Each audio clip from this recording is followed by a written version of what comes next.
This video is made for adult collectors because I have 3 packages arriving today, so that's fun. I just noticed something. So I got this sent to me by a company called Toke Toys, and this is not sponsored by them. I just noticed something really funny. I love watches and I wear them all the time. I wasn't paying attention apparently, and I've been wearing this for like the last month and a half with the stupid plastic still on the back. I never took that off. Yay, I've been wearing trash on my wrist for like a month. Oh, it fell. The previous Hot Wheels collabs went kind of like this. One I really liked and one I didn't like so much I sold it before even talking about it. And this wave is kind of the same, though I don't actually want to sell the other one. Okay, Twin Mill wasn't that bad at all. I just didn't like the legs and the upper body proportions, and so I just ended up passing it along. This set here, GT Scorcher and El Segundo Coupe, not gonna lie, it would be nice if they had actual names like Turbocharger and Blue Car. Man, okay, I'm terrible with naming things. I called this channel fucking That Toy Guy. Yes, it's such an easy name to remember and it's a marketable name, but man, do I hate saying it out loud. But these two in car mode just kill. They absolutely crush it. It looks so good, which I'd hope they'd look this good. Their whole gimmick is that they're based off of Hot Wheels cars. These were purchased at Robot Kingdom. Here's their boxes, not sponsored. GT Scorcher is definitely my favorite of all 4 of the Hot Wheels guys we've gotten. This is such a nice shade of red, and this white works incredibly well here with the numbers and the Hot Wheels logo slapped all around. This really feels like I'm holding a Mattel thing and not a Hasbro thing. Well, that is until you feel it and you realize it's bigger, there's no die cast, and underneath there's an entire robot, bro's head so close to his pee-pee. Jokes aside, this car is a 10 out of 10. Maybe I'd knock like half a point off because every once in a while the spoiler does come loose. It's his sword. It's a clever use of weapon storage, but it could just be a tiny bit tighter. And pinned wheels so it rolls flawlessly. The car is a bit on the small side, both of them are, but they do grow in robot mode, so I'm okay with the size of the cars. Speaking of both of them, the blue idiot. That's what I'm calling him, because what do you mean those arm panels fall off? Okay, I'm getting ahead of myself. Car first. Again, another smashing car mode. It's a lovely shade of blue with that nice golden red stripe down the center. It feels like one of those classic cars you'd see at one of those classic car shows where everyone parks on someone's expensive lawn and you go and stare at them. I've only been to one of those. You can't deduct marks for the cheese. I didn't put it there. You should have cleaned it off. There's something about the texture on this figure, the rivets that would hold a plastic windshield into place and the overall shaping of the thing. And he has blast effects, so the exhaust can give him like a boost. That's pretty sweet. I think the level of detail along the blue idiot is better, but for sheer aura, GT wins for me. And again, pinned wheels so they can both have a crash. But as I stated before, one of these is good, and the blue one has issues, just like the last wave. And those issues start to crop up when you start transforming the thing. Alright, you're not invited to the party, get out of here.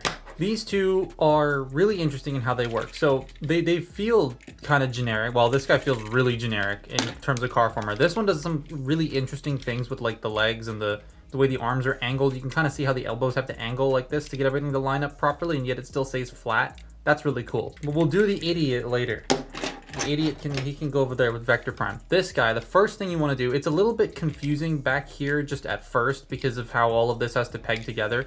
But I'm going to remove the spoiler, and then we'll just fold this out. That's half of his like Thanos blade. Then you take this section back here and you want to unpeg it from the back and push it down. Now the other half of the blade is pegged into here. We're just gonna pop that out and put that off to the side. And now you want to just sort of bend this down. And I was a little bit scared because this is clear and I was like, oh, I'm gonna break this, but all of this is an insert. I'll talk about that later. But you want to bend this whole entire assembly down at the elbows and at the hips just to get all of this out of the way. Then you have enough space to open this up, otherwise these will bump into here. Then you combiner wars the entire lower section down and out of the way of the hands. They're going to then sit flat. We're not going to click them in just yet because there's no space. Then you want to take the arms, bring them out. You take this section here, you accordion that in, then you bring this whole piece up. Now we're going to click the legs into place and close this section up. You extend the feet out and peg them into the front here. You can unpeg them and use your ankle tilts. We'll talk about that in a little bit. Over here, you want to take this entire assembly and bring this down. We're not going to peg everything in just yet. Take the wheels, you bring them out to the side like that. They're going to just sit around the shoulders. You want to take the hands out, you want to compress this section and then just rotate the arm forward. So do that on both sides. And then you peg the shoulders into place to hold the backpack together. These do kind of like thoop into place here for transformation, so you want to unthoop them out. And there you have GT in his robot mode. Very fun transformation to do. I like doing that. And then on the flip side, oh boy, the blue idiot is not fun, right here. So the first thing we're going to do is take the exhaust pipe off the bottom because that's his gun. Then we're going to open these panels up back here. Then you want to take this front section and you want to split it down the sides right here and then pull this piece out and bring that out of the way. That allows you to free up the arms. So you take this shoulder section here and you pull it out and it's going to bend this at an angle, and then you want to remove this. You want to unclip it. There it goes. There it goes. Off its 5mm peg. So, oh, that almost fell off the table. There it goes again. Off its 5mm peg. But you want to bring the arms out and shift them down like that. Then you want to take the roof section, bring it out and up all the way. Rotate this piece down. Just get that situated here. And then twist the really tight waist around. Oh, I don't like that. Compress that back down. Fold the chest plate in. Now these pieces, I'll talk about this more later, but you want to make sure these are fully out because they will lock into the knees. And that is your knee bend. It makes it a little bit tighter, but again, I'll talk about that later. Peg that into place. Get the feet out on both sides. Come on, close that up. Now we're gonna do the arms. So you want to rotate these panels 180 degrees and then flip out the fist.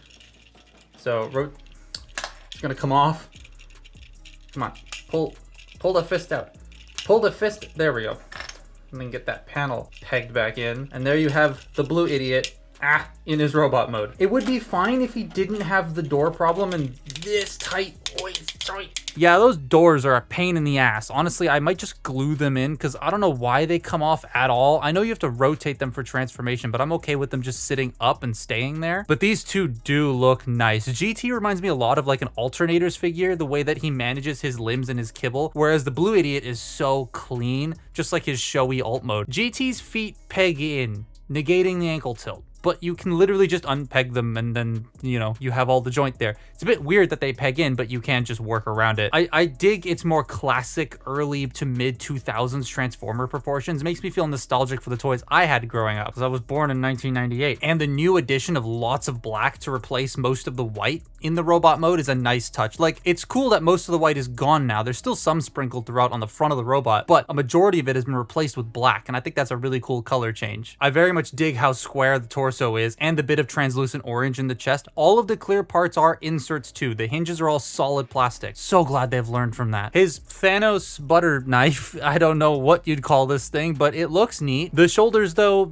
my one build quality issue with this guy, and it's like slight non-issue, but it's present, so I'm going to talk about it. Once the shoulders hit the wheels, rather than push the wheels out of the way, the shoulders may come unpegged from the torso. Not all the time, but it does happen and it's a wee bit annoying. I love the head sculpt and how happy he looks. It's supposed to look like he's gritting his teeth, but from certain angles, it just looks like he's got a big smile on his face and he's in a good mood. Light piping works wonders. And the articulation is pretty good, but we'll get there in a little bit. The blue idiot, yeah, he has issues. Doors falling off a side, the tolerances on my copy. On GT, all the tolerances barring the shoulders sometimes coming off are fine. But this guy, doors 5mm pegs suck. The waist is way too tight. And the knees, oh, the knees are weird. So I was under the impression you do the knees like Siege Sideswipe, but no, the knees have to click into these panels to lock into place and actually be usable. The instructions don't point that out. In fact, they leave these sections folded in the entire time, and that means the knees only bend 45 degrees and are loose as hell. They're still kind of loose here when pegged in correctly, and they struggle to hold some poses, but before I figured out how the knees actually worked, they were abysmal, and that's the fault of the instructions. They don't point it out properly. Because with them done correctly, they actually lock into the back of these panels and then work fine.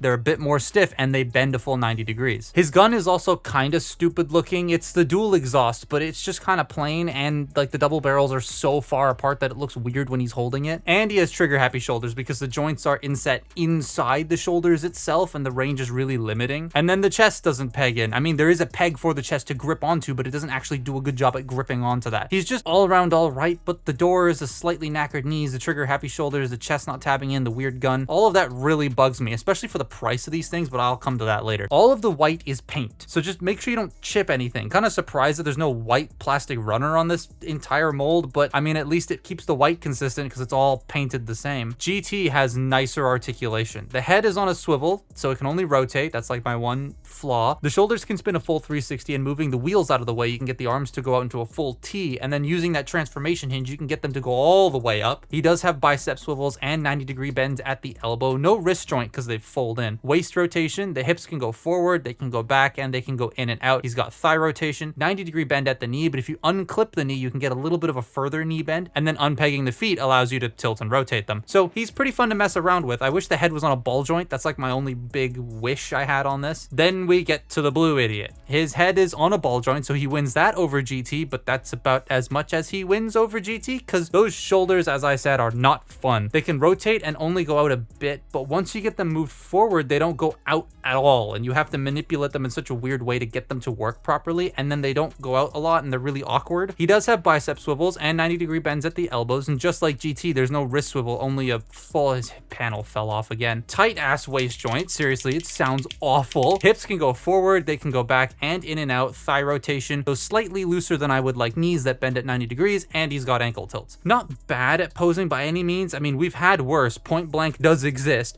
but he's nowhere near as fun as GT or even Bone Shaker. As a set of figures goes, the red one is great, the blue one not so much. And then there's the price. $39.99 Canadian, which converts to 28 US dollars-ish, which I think is a little too much for what they're offering. I get it's because of how Mattel values the Hot Wheels brand. It's a big and valuable brand, and they're probably charging a lot in royalties, but these are essentially run-of-the-mill deluxes with Hot Wheels slapped on them, and they don't feel like they've totally lived up to that price, just like the last two. These do go on sale from time to time, so I'd recommend like 15% off or something, but as I stand now, just a little bit too much. I would recommend the red one over the blue one though, unless you're okay with gluing those panels on and not rotating them. But that's my look at GT Scorcher and El Segundo Coupe from the Hot Wheels collab. Follow me on Twitter and Instagram, and I'll see you next time. Bye-bye.